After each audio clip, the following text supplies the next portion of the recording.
Hello? Hotep, sister. Are you there? I am. First of all, sister, we've been trying to connect, but through a little technical difficulty, we've been having problems. But thank you, sister, for being patient with the brothers. So how you doing tonight?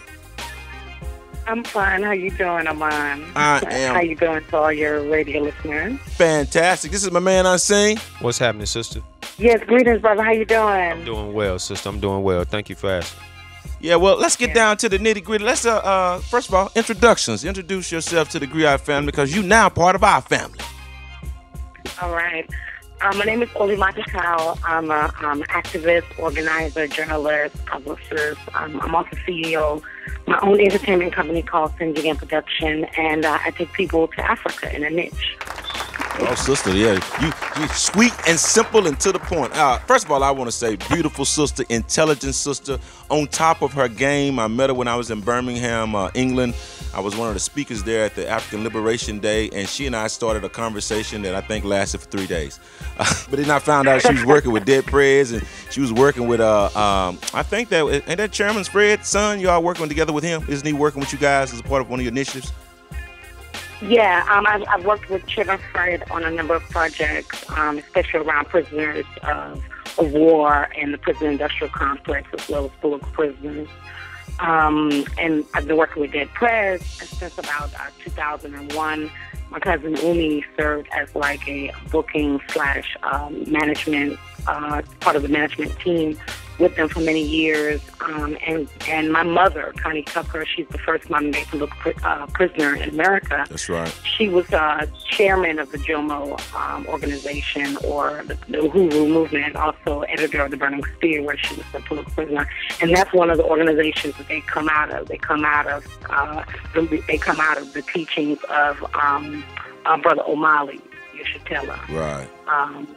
So because of that connection, there's always been a strong, I guess you would say, a bridge between us and unison as far as like organizing communities, doing things to bring around issues that deal with, just the violence in our community, the lack of leadership, the lack of unity in certain aspects, and just whatever it is that we need to deal with as a people. So we've always been working hand in hand, whether it's organizing conferences, workshops, just speaking, or just helping to push the music that they well, let's talk share about that with the then. world. The music, and I believe, music is such a powerful catalyst. I just tell people all the time, swing low, sweet chariot, when we talked about our music, especially when we talked about gospel, and gospel means the truth.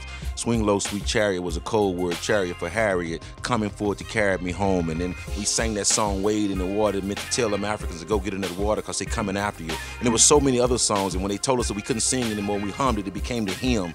So our music has always been a fight song, been, a part of our fight. But talk to me about conscious music. What has it been like pushing Dead Prez?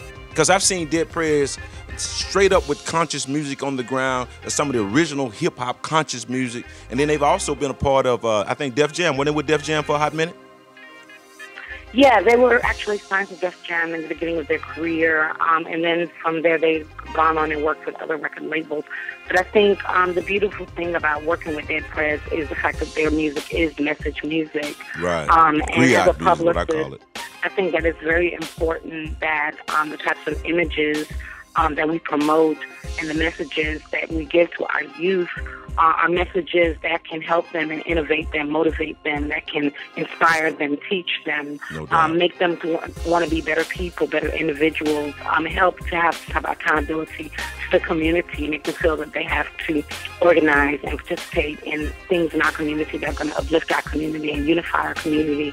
So, and we've seen that from the beginning of time, whether it's in Africa, because I'm originally from the Gambia, West Africa, or whether it was through the transatlantic slave trade with the drum that kept us unified, even though they had separated us and wouldn't allow us to communicate with each other via our languages, our families, etc. It was the drum, it was the rhythm of the drum that kept us alive and allowed us to communicate and develop those code words to be able to rebel against slavery, to begin to rebel against, just any type of oppression of our people. And like you said, it transformed into, singing those songs in the churches and in the cotton fields, where we were able to organize, and you could see the rise of individuals like Denmark Vesey or Gabriel Prosser or, Nat Turner or Ida B. Wells or Harriet Tubman Sojourner Truth, etc.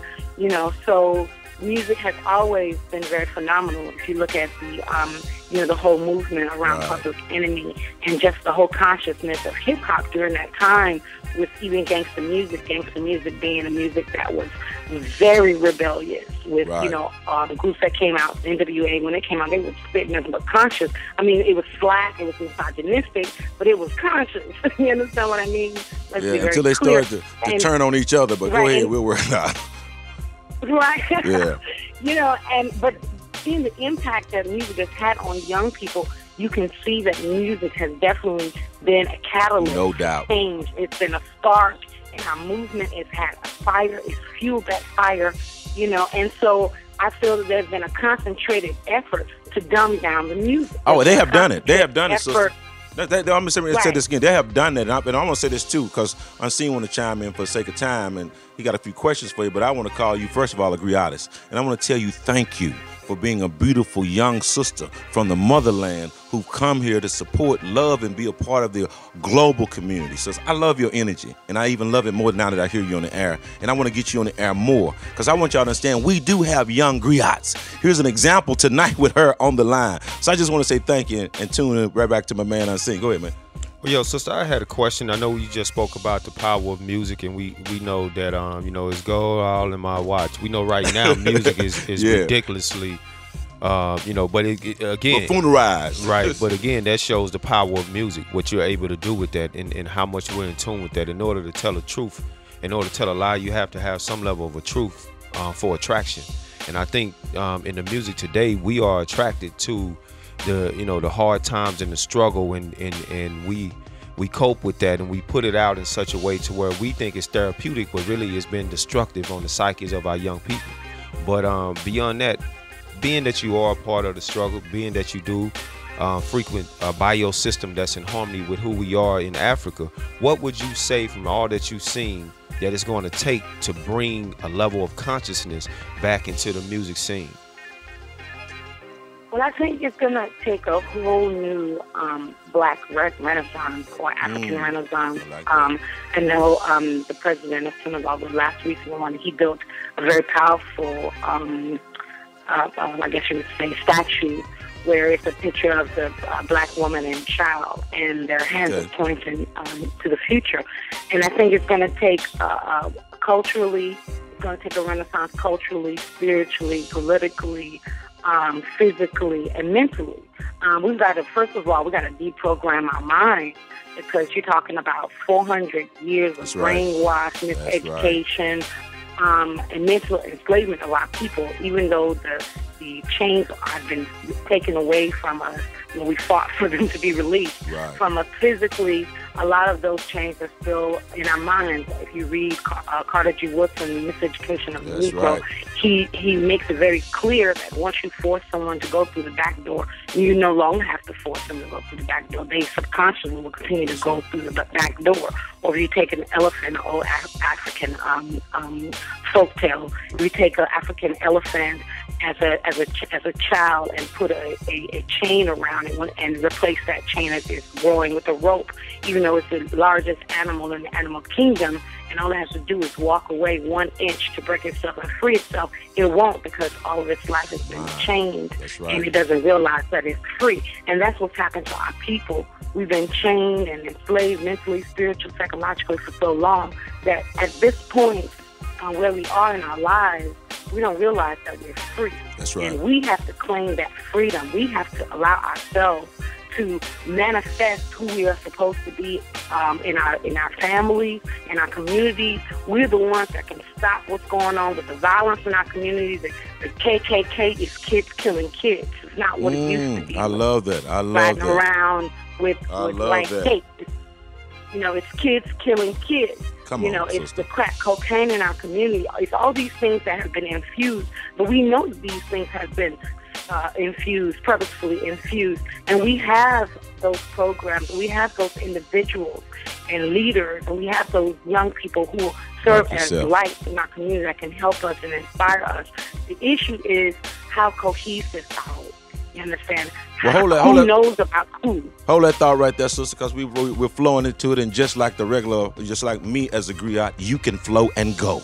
And I just want to say this, because we get close to that time, and the last interview went strong. That's because it's going to be a heck of a show, and I want to say thank you. And I want to be able to holler at you next week. Obviously, next week we're going to try to get Dead Prez on the air, and then, sister, I want you on at least once a month. And then we can get off the air and talk about what we can do, because we need to make this live and prevalent. And then you and I, we need to be meeting back up in the UK or wherever we're going to go. And whatever we can do together, let's do that. We want to be able to create a portal for conscious music and conscious people who going in certain direction, and we want our forum to be used as that tool, and we're going to do it together. So I'm going to give you 30 seconds to close out, and I'm going to call you off the air, before the show is over, and then we'll start doing promos to get Dead Prez on and get you back on, sister, because I'm going to say this to you. You are a griotist. I love your flow, and I love what you represent, and I think that they're privileged with Dead Prez to have you on board, and I want you working with us, sister. Okay, thank you. I want to say happy belated birthday to Dr. Khalid Muhammad, also to Dr. King. Those are definitely strong men in our movement. Check out deadprez.com, www.deadprez.com. Make sure you go and download the album. There's an addition to the album that's going to be coming out on the 29th. So make sure y'all support that. And also, we're going to be organizing a trip to the Gambia, West Africa, for the Roots Homecoming Festival. And so for individuals who might be interested in that, you can call me at 404-425-0518, and that is for May. Okay. 404-425-0518. We're trying to bring healing from the transatlantic slave trade, and for those who want to go to Africa for the first time, give me a call, 404-425-0518. Well, Oli, my griotist, thank you very much, sister. It is with love. We say thank you, Asana Sante. And then, hey, let's talk later on tonight, and then we'll get this thing together. That's all I can say. All right, well, thank you so much for having me. And free the land, all power to the people. Let's organize. Done deal, baby. Hotel. Unseen? Hotel. Amen.